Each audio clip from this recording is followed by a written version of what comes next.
Alamin ang sikreto ng Bicol Express. Sigurado akong hindi ninyo alam na ang maanghang na lutuing Pilipino na ito ay napakadaling lutuin. Simulan na natin. Una, kumuha ng liempo at hiwain ito sa mga kagat-kagat na piraso. Sunod, painitin ang kawali at ilagay ang mga piraso ng liempo hanggang sa maging ginintuang kayumanggi ang kulay.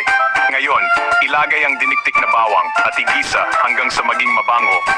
Oras na para sa anghang. Idagdag ang hiniwang sili. Mas marami, mas maanghang.